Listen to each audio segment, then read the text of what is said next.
Muy bien, en esta mañana vamos a comenzar a delinear el final de este tema acerca de hacer discípulos.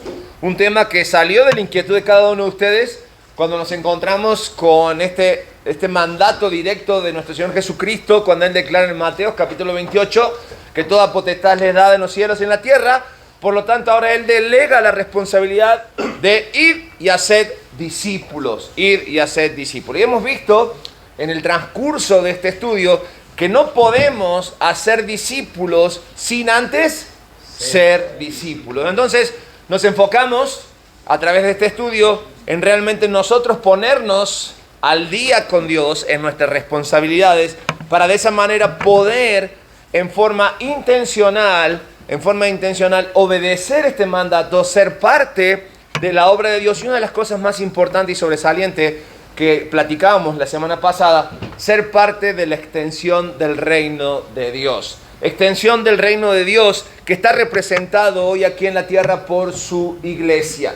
Cada uno de nosotros formamos parte de esto que se llama cuerpo de Cristo en forma individual, haciendo un todo, uno más uno, o lo que nosotros llamamos iglesia local. Y una iglesia, hombres, centrada en el evangelismo, que es las buenas nuevas, llevar el mensaje que Jesucristo dejó en esta tierra, y es la meta principal que debe tener una iglesia para cumplir con su propósito. ¿Cuál crees tú que debe ser el propósito de la iglesia local? Glorificar a Dios. ¿Por qué el propósito de la iglesia local es glorificar a Dios? Porque el propósito personal de cada uno de nosotros es glorificar a Dios. Entonces, esto se contagia, esto se enseña, esto se transmite a través de lo que nosotros estamos estudiando como el discipulado. Algo que nos tiene que quedar claro cuando hablamos de iglesia, que cuando nos referimos a iglesia, nos referimos a ese cuerpo que no necesariamente es el edificio, pero es donde nos congregamos, ni tampoco es un negocio que hacemos cada fin de semana con las personas que llegan o en cada actividad que hacemos. Tenemos que tener mucho cuidado con esto, porque hoy en día las personas son contadas más que como ovejas, como cabezas para poder hacer un gran negocio anclado en la fe, y eso es lo que debe preocuparnos realmente nosotros a la hora de obedecer la palabra de Dios, que esto no se trata de un negocio, sino realmente de un compromiso directo con un Dios celoso, con un Dios santo que espera que representemos de la mejor manera aquí en la tierra su reino a través de la iglesia. Eso es la iglesia, la expresión, y es lo primero que vamos a estar completando en nuestras hojas. La iglesia es la expresión del reino de Dios en la tierra, y por lo tanto la iglesia es viva, la iglesia es real, es tangible, y es el medio por el cual Dios ha elegido manifestar su reino. Sin embargo, aunque nosotros podemos llegar a entender la importancia que tiene la iglesia local y el discipulado, muchas veces nos cuesta entender cómo llevar adelante estos pasos de obediencia a través del discipulado en forma práctica. Por eso nos hemos tomado 4 clases para entender que primero debo ser antes de hacer, y después, como decíamos la semana pasada, pueden existir muchas formas de discipular a través de muchos materiales, pero lo importante es el compromiso personal que cada uno toma en obedecer a Dios a través del mandato de hacer discípulo. Por eso cuando hablamos de practicar el discipulado, y a pesar de que el discipulado puede tener muchas facetas, una de las cosas más importantes según la palabra de Dios en Filipenses capítulo 2 versículo 13, ¿lo tienen en sus hojas? Filipenses capítulo 2 versículo 13, ¿sí está? Sí.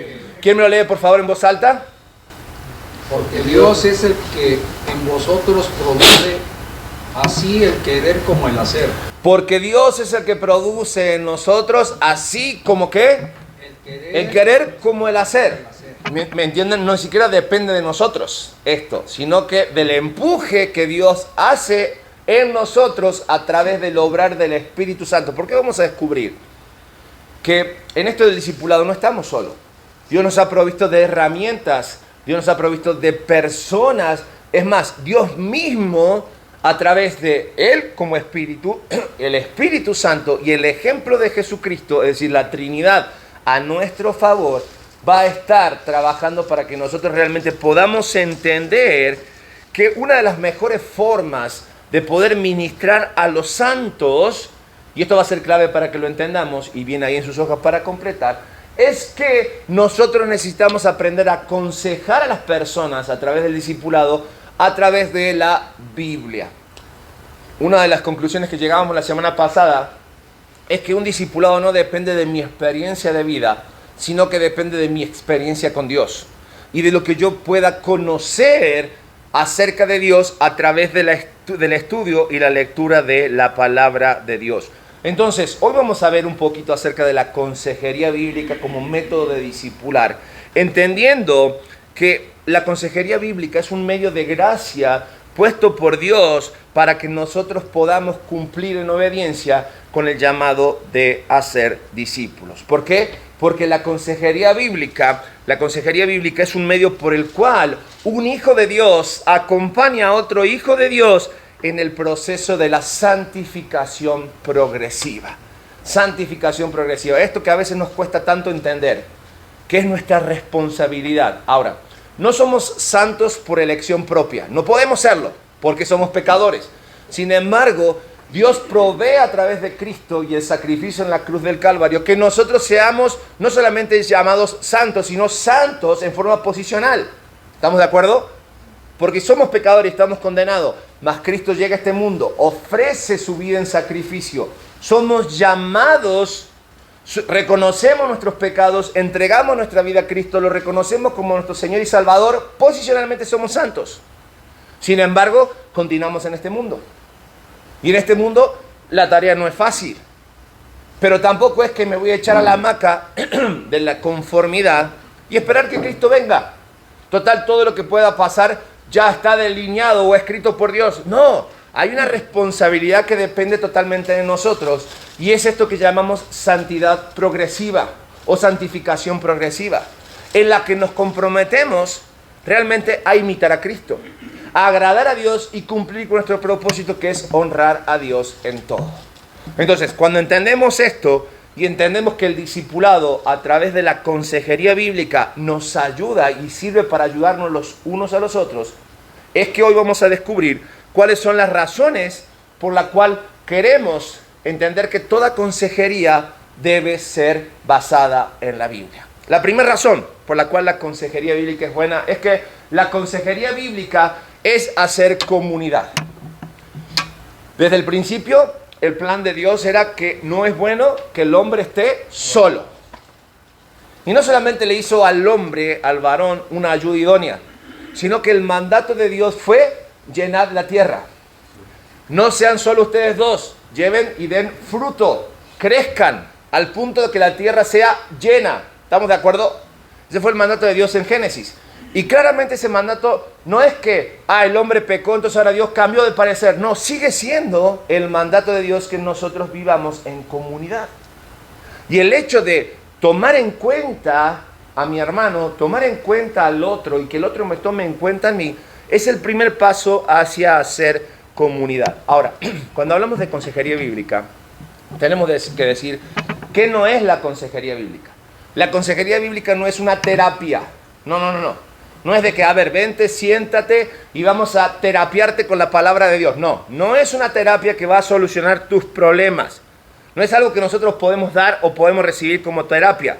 La consejería puede o no suceder en un lugar formal, pero generalmente la consejería viene de lo profundo de un corazón entregado a Cristo, dispuesto a obedecer, que previamente pasó por la palabra de Dios, se llenó de la palabra de Dios y puede hablar en nombre y con la autoridad de Dios. La consejería bíblica entonces es una forma de hacer comunidad. De hecho, la premisa de la consejería bíblica es vivir bajo el concepto o el mandato que aparece en la Biblia, conocido como los unos a los otros. ¿Sí has escuchado de estos? Hay muchos versículos en la Biblia que habla de la importancia de considerarse los unos a los otros para diferentes cosas, ¿no? ¿Sí? Exhortados los unos a los otros, animados los unos a los otros, amados los unos a los otros, ¿me entiendes? Ese sería un buen estudio, ¿no? Poder considerar todos los unos a los otros que vienen en la Biblia. Pero en lugar de tenerlo aquí, se los dejo de tarea para que ustedes los averigüen cuántos unos a los otros aparecen en la Biblia. Y de esa manera puedo entender cómo poder hacer comunidad. El Nuevo Testamento, que básicamente es la instrucción de cómo puede y cómo debe funcionar una iglesia, está lleno de mandatos comunales, es decir, para vivir en comunidad, cómo ser parte de una iglesia, y nos animan estos mandatos a que nosotros podemos considerar la necesidad de los demás antes que las nuestras. Para esto, Filipenses, capítulo 2, versículos 3 al 5. ¿Qué dice la palabra de Dios? Filipenses 2, versículos 3 al 5. Nada hagáis por contienda o por vanagloria, antes bien con humildad, estimando cada uno a los demás como superiores a él mismo, no mirando cada uno por lo suyo propio, sino cada cual también por lo de los otros. Haya pues en vosotros este sentir que hubo también en Cristo Jesús. Y después la descripción de los versículos que siguen es cuál es el sentir y qué lo llevó a hacer a Cristo lo que hizo.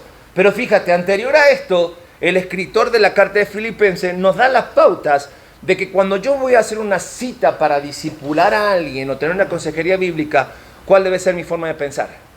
No considerarte superior a nadie, tener en cuenta y ser sensible ante la necesidad del otro, porque la consejería, amado, se lleva en el contexto siempre de la iglesia local, de esta necesidad de hacer comunidad. Entonces, nos cuidamos los unos a los otros y podemos realmente cumplir con este mandato, con estas órdenes, como por ejemplo Romanos capítulo 12, versículo 15, que dice: gozaos con los que se gozan y llorad con los que lloran. Fíjate, qué interesante. ¿Cómo puedo yo gozarme si no conozco el gozo del otro? ¿Cómo puedo yo llorar con otros si no conozco la necesidad que está pasando? ¿Me explico? Entonces, vemos por qué la importancia de hacer comunidad. Ahora te voy a decir algo. Satanás, que no es omnisciente, que no es omnipresente, ni es omnipotente, sino que sabe más por viejo que por zorro, y lo digo con mucho respeto a esto, ¿sí? No estoy denunciando a Satanás, todo lo contrario. Satanás es un ente, una persona que está presente, un espíritu que está presente y observa, todo lo observa. Y tiene a sus demonios muy bien educados para observar, porque como no pueden saber qué pensamos, ni pueden provocar pensamientos, entonces, ¿cuál es la estrategia que utiliza? Nuestra debilidad. Y en nuestra debilidad él pone las tentaciones. O es más, en nuestra debilidad empieza a escribir el camino y nosotros solitos entramos. Porque a la hora de la hora somos responsables incluso de nuestros deslices y nuestras caídas. Entonces Satanás, que conoce muy a rajatabla porque nos observa y escribe, yo creo que debe llevar una bitácora de cada uno de nosotros, él va a provocar en cierta manera circunstancias en nuestras vidas para que nosotros decidamos si hacer o no hacer lo que nos corresponde hacer. Y por lo general, mientras más lejos estamos de Cristo y más lejos estamos de hacer comunidad, o sea, nos la aventamos solas, más posibilidades va a haber que nosotros caigamos. Y a la hora de la hora vamos a hacer la gran Adán, le vamos a echar la culpa al diablo. Cuando el diablo te dijo: espérame, yo no hice nada. Yo nomás escribí y tú seguiste escribiendo. Yo nomás dije A y tú te fuiste y te deslizaste hasta la Z. ¿Me explico? No es que no le quiera yo quitar responsabilidad, pero lo que yo sí quiero es que nos hagamos responsables cada uno de nosotros. Entonces él conoce cuando nosotros realmente o él entiende cuáles son nuestras debilidades. Y quizás nuestras debilidades tengan que ver con la ansiedad, con el pánico, con el miedo, quizás tengan que ver con algún tipo de obsesión, con algún tipo de depresión. Entonces, alejarnos de Dios, orillarnos o andar solo es un problema que nos puede incluso llevar a que nos deslicemos y caigamos. ¿Me explico? Entonces vamos a sufrir. O quizás no nosotros, pero observemos hermanos que estén pasando por situaciones así.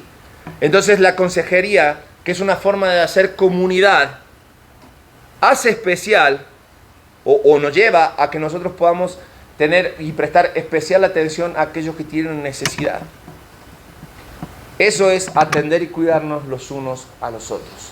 Entonces, cuando hablamos que la consejería bíblica es hacer comunidad, debemos entender que debemos hacer comunidad especialmente con aquellos que sufren. Con aquellos que sufren.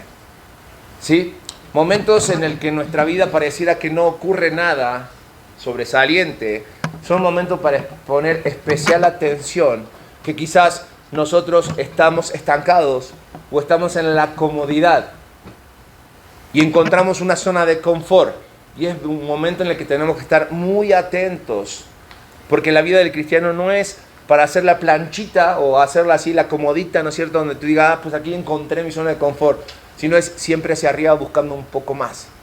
Y ser sensibles, no solamente a lo que yo sufro, sino que hay otros que también sufren igual. Y es por eso que necesitamos vivir en comunidad. 2. La consejería bíblica es practicar la rendición de cuentas. Y esto como hombres, como varones, y debo reconocer que a mí a veces algo que me cuesta mucho también es rendir cuentas. ¿De qué se trata la rendición de cuentas? Bueno, en el discipulado, en esto de la consejería bíblica, es algo muy importante, el rendir cuentas. Porque rendir cuentas nos cuesta, ¿por qué? ¿Por qué nos cuesta rendir cuentas como hombres? Porque nos exhibe. Nos exhibe. ¿Qué exhibe de nosotros el rendir cuentas? Resultados, ¿no? Pero también ¿qué exhibe de nuestras vidas? ¿Qué? Debilidades, ¿no? ¿Y qué hombre quiere mostrarse débil? ¿Qué hombre a la hora de rendir cuenta quiere mostrar que no puede llegar a la meta? Que es incompleto, que no puede hacer. Nos cuesta, es algo natural, nuestra naturaleza de hombre que nos lleva a superarnos cada día, pero lejos de eso, de exponernos, en lugar de tomarlo para mal, tendría que ser para bien el rendir cuentas, porque sabemos cuáles son nuestros límites y sabemos que de ahí para arriba todo, para abajo nada, ¿me entiendes? A la hora de rendir cuenta, sé hasta dónde llego, y no quiero la mediocridad para mi vida, ¿no? Buscamos honrar a Dios siendo cada vez mejores.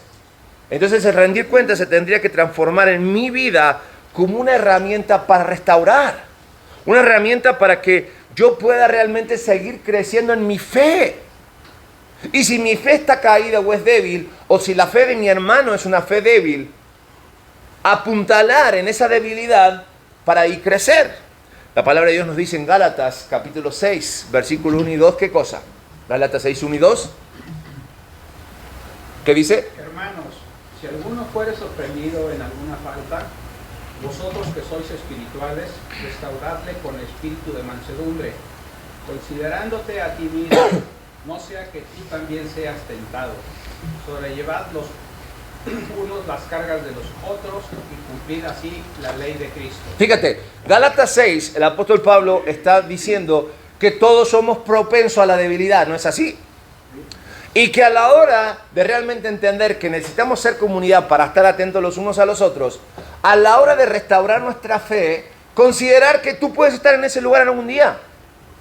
¿Me entiendes? O si estás en ese lugar, no te quedes ahí como, uy, no, pues aquí dando lástima, ¿no? Y caído para que me pateen o tirado. No, considerar el hecho de que esto es mi piso y de ahí para arriba. Eso es rendir cuentas en la vida cristiana. La restauración de los débiles, que es lo que podemos llegar a considerar, porque el que cae podemos decir lo que es un débil, se debe llevar siempre en un entorno sano. Y ese entorno, ¿qué mejor que la iglesia local?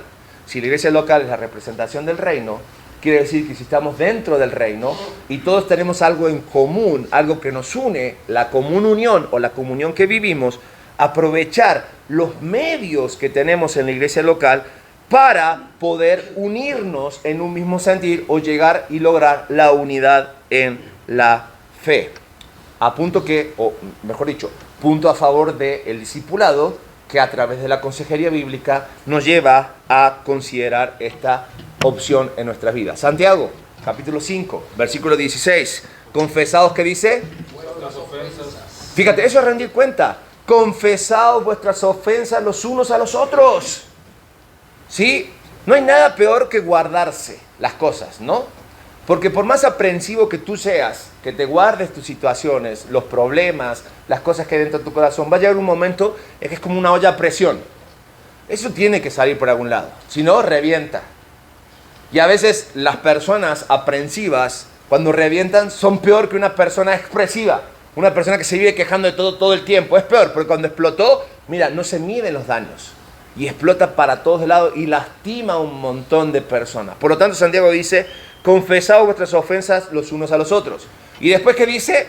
Orad los unos por los otros, para que seáis sanados. Si bien el contexto del capítulo 5 de Santiago habla acerca de la sanidad física, entendemos que la sanidad física es provocada por eventos que ocurren dentro nuestro espíritu.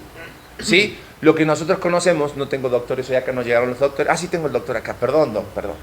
Lo que nosotros conocemos como enfermedades psicosomáticas. Hay un alto porcentaje de enfermedades, por no decirte un 90 y...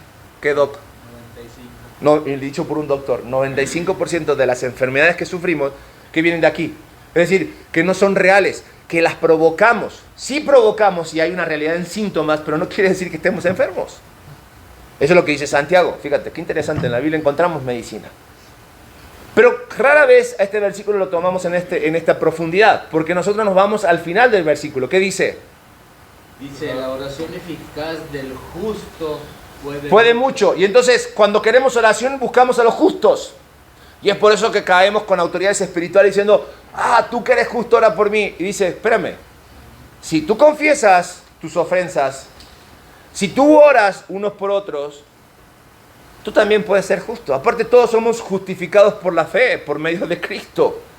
La justicia no es un título que solo recibe una autoridad espiritual, sino es algo que todos recibimos a través de la obra de Cristo. Es decir, que tu oración puede mucho, siempre y cuando cumpla con los requisitos de entender que nosotros necesitamos aprender a rendir cuentas. Porque a veces no llegamos delante de la presencia de Dios en oración, porque tenemos demasiadas cargas, y tenemos miedo o vergüenzas de llegar a Dios para que Dios pueda, o pensemos nosotros que Dios nos pueda atender. ¿Cómo voy a llegar yo a Dios con todos los problemas y todas las broncas que traigo? Bueno, confiesa, busca a alguien con quien rendir cuenta. Es un buen ejercicio, es un buen ejercicio rendir cuenta. Nos cuesta, sí, pero un buen ejercicio. ¿Qué mejor que un hermano, que un amigo en la fe, con el cual tú puedas cada semana, a través de un mensaje de texto, a través de tomarte un café, ir a un lugar, estar en algún momento, de decir, rendir cuentas? Empezar por algo muy básico, como por ejemplo, ¿cuántas veces a la semana has leído la Biblia? ¿Cómo está tu vida de oración? ¿Cómo está la relación con tu esposa, la relación con tus hijos? Para ir escalando y llegar al punto de tener la confianza y poder abrir nuestro corazón y así confesar nuestras ofensas los unos a los otros. La rendición de cuentas, hombre, es útil en la batalla para que nosotros podamos vencer el pecado. Por eso que nosotros necesitamos tener un compañero responsable que nos anime, que nos reprenda, que nos enseñe, que se regocije con nosotros. Cada cristiano debe considerar tener un compañero responsable a quien rendir cuentas, con quien orar, hablar. Y de esta manera, la rendición de cuentas y la restauración va a promover la unidad de la fe, la unidad en la fe de toda la iglesia. Y 3, la consejería bíblica tiene todo que ver con enseñar las Escrituras. Ahora, este punto, para que sea una realidad de nuestras vidas, y si queremos enseñar las Escrituras, ¿qué es lo que debemos hacer para enseñarlas? Conocerlas. Y no podemos avanzar en este punto si realmente no tomamos el compromiso de conocer la palabra. Y si tú limitas el conocimiento de la palabra de Dios a lo que recibes un domingo, a lo que recibes en una junta como esta, una actividad, que no son malas, pero no son suficientes. No son suficientes. Abogados, doctores, administradores que están aquí conmigo, si ustedes se quedaran con lo que aprendieron cuando hacían sus carreras, estarían muy atrasados, porque todo va creciendo, ¿no? Va superándose.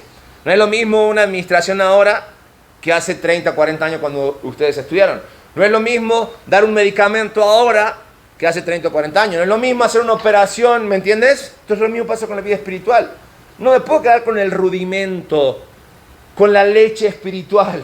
Necesito avanzar, necesito crecer. Porque si yo crezco y quiero sumar a la unidad de la fe, voy a ayudar a que otros crezcan. Porque si hago comunidad, si rindo cuentas, vamos a ir estableciendo aún con mayor presencia el reino de Dios y tomando mi responsabilidad con las Escrituras. Ahora, ¿qué pasa? Recién lo decíamos. El gran problema a veces de que no queremos estudiar las Escrituras es que somos conscientes de que llegar a la palabra de Dios es exponerme, es exhibirme a que la palabra de Dios refleje lo que hay dentro mío. Y no me gusta ni siquiera rendir cuentas a Dios. Y me confronta. Totalmente.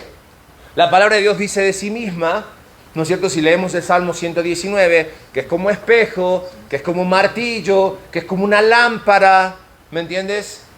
Que en sí misma dice la palabra de Dios que es viva, que es eficaz, que ¿qué más es la palabra de Dios? Una espada. Una espada, ¿me entiendes? Que penetra hasta lo más profundo. Entonces, si tenemos ese conocimiento de la palabra de Dios y no vamos conscientes a la palabra de Dios que necesitamos aprender, estamos siendo responsables, o mejor dicho, irresponsables a la hora de obedecer el mandato divino, de hacer comunidad, de rendir cuentas y de enseñar y aconsejar con la palabra de Dios. Por eso hacemos énfasis en que un discipulado no se trata de mi experiencia de vida, sino de mi experiencia con Dios, a través de mi contacto con Dios en una vida de oración, de comunión y de lectura de la palabra de Dios. Entonces, cuando vemos que la consejería bíblica es enseñar las Escrituras, entonces entendemos que en esto que llamamos proceso de santificación progresiva, se debe dar en nuestras vidas en cualquier evento que nosotros estamos atravesando. Esto quiere decir que la consejería bíblica dada a través de la enseñanza de la palabra de Dios ayuda a las personas exclusivamente con la verdad bíblica. Romanos capítulo 15, versículo 14, ¿qué dice? Romanos 15, 14. Pero estoy seguro de vosotros, hermanos míos, de que vosotros mismos estáis llenos de bondad, llenos de todo conocimiento, de tal manera que podéis amonestaros los unos a los otros. Mira, cuando entendemos el contexto de lo que Pablo escribe a los romanos, que eran cristianos que vivían en una comunidad donde la ley era importante porque era Roma, ¿me entiendes? Y eran judíos convertidos al cristianismo que tenían no solamente la ley romana encima, sino la ley que había quedado anteriormente, y estaban enfrentando esto nuevo, que ahora había una responsabilidad mayor en mantenerse su santidad. Pues pobres cristianos, ¿no? Eran jalados para un lado, jalados para otro. Pero Pablo dice, yo conozco y puedo ver en ustedes que hay una madurez suficiente dada por el conocimiento de la palabra para que ustedes puedan ser dependientes unos de otros y poder ayudarse. Pero todo eso exclusivamente dado por el conocimiento previo y pleno de la palabra de Dios. Y no solamente eso, Pedro, el rústico, sí, el rústico, el que actuaba y después pensaba. En la segunda carta, capítulo 2, versículos 1 y 3, ¿qué dice? Como todas las cosas que pertenecen a la vida y a la piedad nos han sido dadas por su divino poder, mediante el conocimiento de aquel que nos llamó por su gloria y excelencia. Fíjate, Pedro, que conocer a Pedro, y quienes conocían a Pedro decían, bueno, ¿con qué va a salir Pedro ahora, no? ¿Con qué pedrada va a salir Pedro? Sin embargo dice que ahora todo el conocimiento que tenemos es dado ¿por qué? ¿O viene por qué? Por el divino poder. Por el divino poder que nos ha sido revelado y entregado. ¡Wow! ¡Qué mejor testimonio! Que si tu vida ha sido muy, o te puedes representar con Pedro, hoy la gente puede ver y pueda desear lo que tú tienes. Creo que un fiel testimonio, y uno de los personajes que a mí me gustaría conocer cuando llegamos al cielo, es a Pedro. Siempre me he identificado con él. ¿Sí? Por la impulsividad y por a veces actuar y después pensar. Exactamente. Pero sin embargo, me da gusto el poder disfrutar que cuando tú llegas a la palabra de Dios, Dios tiene momentos especiales para ti. Al menos en mi persona, se haga aún más profunda y tú dices, Dios está en los detalles cuando tú realmente tienes un corazón sincero para aprender la palabra de Dios. Se va a encargar de los detalles, se va a encargar de poner el momento. Lo único que Él espera que cada uno de nosotros dé ese paso. De ese paso a decir, quiero intencionalmente buscar a Dios a través de la Escritura. Quiero intencionalmente nutrirme, porque si quiero enseñar la Escritura, tengo que conocer las Escrituras. Pablo le dice a los corintios, que era una iglesia muy carnal, que tengan en cuenta que el Espíritu Santo de Dios habita en ustedes y que pueden superar todos esos problemas, esas situaciones. Incluso en la palabra de Dios, Hebreos, vamos a buscarlo en nuestras Biblias, Hebreos capítulo 4, versículo 12, nos dice realmente, aunque ya lo hemos mencionado, qué es la palabra de Dios o cómo es la palabra de Dios. Hebreos 4:12, ¿qué dice? Porque la palabra de Dios es viva y eficaz y más cortante que toda espada de dos filos, y penetra hasta partir el alma y el espíritu, las coyunturas y los tuétanos, y discierne los pensamientos y las intenciones del corazón. Fíjate, ¿por qué a veces no nos exponemos a la palabra de Dios? Porque la palabra de Dios es todo eso. e inconscientemente somos conscientes de eso. Y es por eso que no queremos que nuestros más profundos secretos, que tenemos guardados bajo 7 candados, sean exhibidos. Pero los que perdemos somos nosotros. Mira, no puedes presumir que eres un hijo de Dios si no conoces la palabra de Dios. Cuando estudiamos los meses anteriores acerca de la Biblia, yo le decía, aprendamos a tocar la Biblia. Estudiemos la Biblia, vivamos. Dice la palabra de Dios que hubo profetas que probaron la Biblia, que comieron la ley y les supo dulce. Yo no he llegado a la experiencia de comer la Biblia, pero sí experimentar el hecho de poder estudiar la palabra de Dios y que se te satisfaga. No puedes presumir que eres o decir que eres un cristiano si no sabes manejar tu Biblia. No puedes decir que tienes años de cristiano si no conoces la Biblia. ¿Cuántos no hemos sido exhibidos por no conocer siquiera los libros de la Biblia? Yo no puedo decir que eres un buen cristiano si no conoces los libros de la Biblia. ¿Sí, Mike? Dice Lutero que la Biblia está viva porque le habla, tiene manos porque lo agarra y tiene pies porque la persigue. Pues sí, eso es la Biblia. Eso es la Biblia. Cuando entendemos que es viva y eficaz, se va a manifestar en nuestras vidas conforme a la necesidad que tengamos. Es tan real y debe ser tan real en nosotros que debemos de entender que lo único que necesitamos o la única herramienta que necesitamos es la Biblia. La Biblia es suficiente. La Biblia debe ser suficiente en nuestras vidas. Exhorto en amor, y me incluyo en esta exhortación a mí mismo, a depender completa y plenamente de la instrucción del Espíritu Santo, del ejemplo de la persona de Cristo en nosotros y de lo que la palabra de Dios dice para que nosotros podamos cumplir en forma completa con el mandato de Dios en nuestras vidas de hacer discípulos,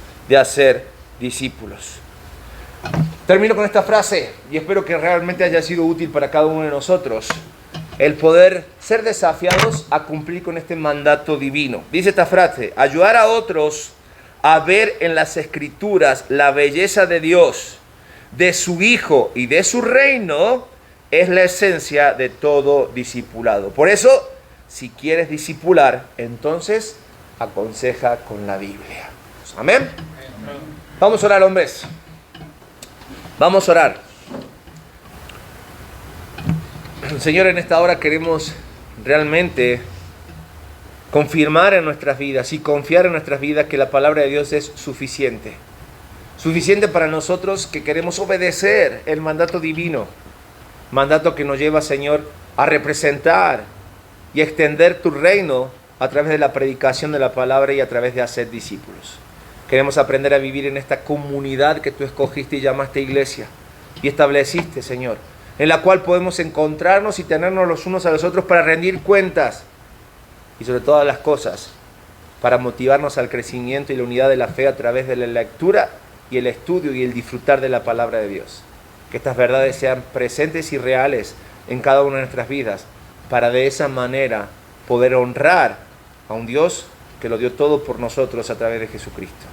Que este sea nuestra meta y que lo que hemos oído de tu palabra no caiga en saco roto, Señor, sino que realmente pueda transformar nuestro presente, Señor, y podamos, deseosos y obedientes, responder a tu llamado de hacer discípulos. En nuestra oración la hacemos en el nombre de Jesucristo. Amén y amén.